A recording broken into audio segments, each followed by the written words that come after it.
All right, here is our Edmonton Bureau Chief, Ryan Rishaug. So, Ryan, Jay Woodcroft out right after the Oilers pick up a big win Saturday night. Edmonton off to an awful start. I should mention, Connor McDavid, Leon Draisaitl, a combined 1 goal in their past 10 games. But, Ryan, how much of the blame should have fallen on Jay Woodcroft? Yeah, that's such a good question, Jay, because you asked the question, was this fair? But we know that pro sports aren't fair, right? You know, the coaching decision is always the one you can make the quickest to elicit the most amount of change.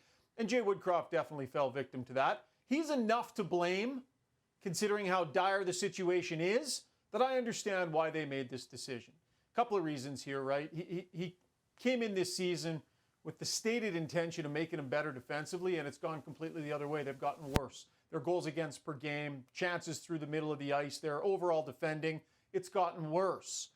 He says it's not the system, but it's that there's too many individual mistakes. Well, that's a head coach's job too, right? To hold your team accountable. I believe the reason Jay Woodcroft isn't the coach anymore is because he wasn't able to cut back the goals against and they got a lot worse. And then he wasn't able to hold his group accountable and cut out those mistakes. And that clearly lies at his feet. But there is so much more blame to go around here, Jay, really throughout the organization, from Ken Holland, the one that did that deal with Jack Campbell and left them so tight to the cap that they couldn't carry a full roster. Lots of blame to go there.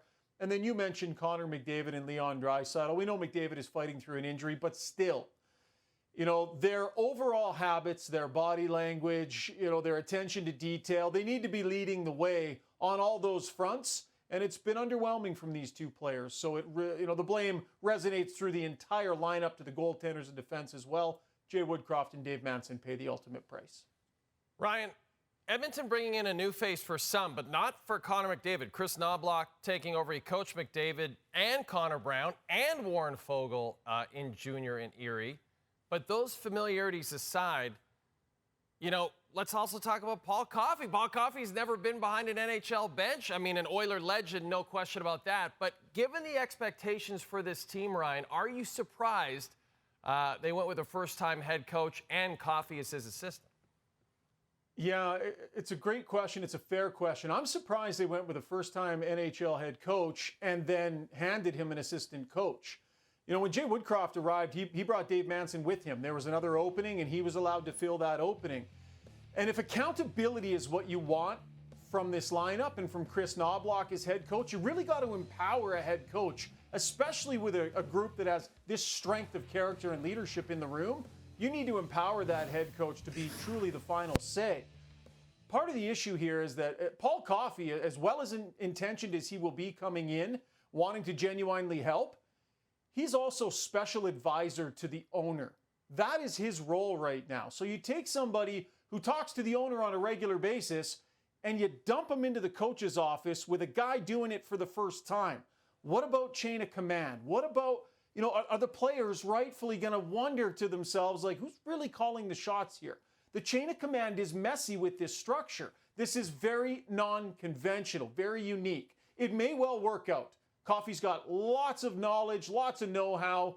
The players are familiar with him. He's been around, but this is not traditional. And you wonder, how much is Chris Knobloch truly empowered to make this truly his own when he wasn't allowed to bring his own person in and with that dynamic with Paul Coffey in ownership? Boy, great questions by you. So the Oilers bring in Knobloch, Connor McDavid's former junior coach, as we mentioned, after they brought in his former agent, Jeff Jackson, as the CEO of hockey operations.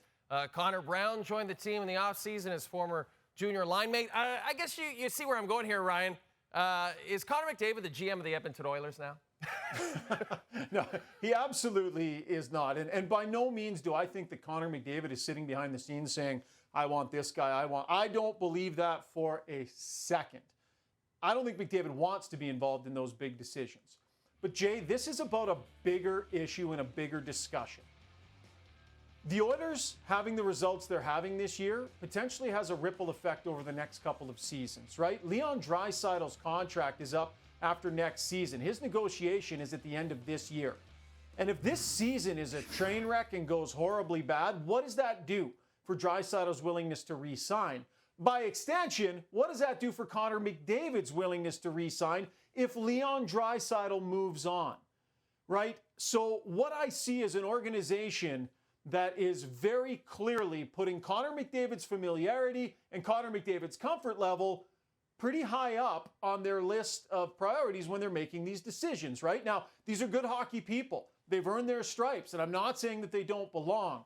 But to me, it speaks to the organization and a bigger fear that McDavid will not extend here in Edmonton, and they're putting pieces in place to create a level of comfort and putting familiar faces in. I don't think for a second that's McDavid demanding it on the other side of it, not at all, but the pattern is undeniable, Jay. Edmonton back in action Monday at home against the Islanders with Knobloch behind the bench. Edmonton hoping for their second straight win. Knobloch hoping for his first win as an NHL head coach. Ryan, you were great. Thanks for this, buddy.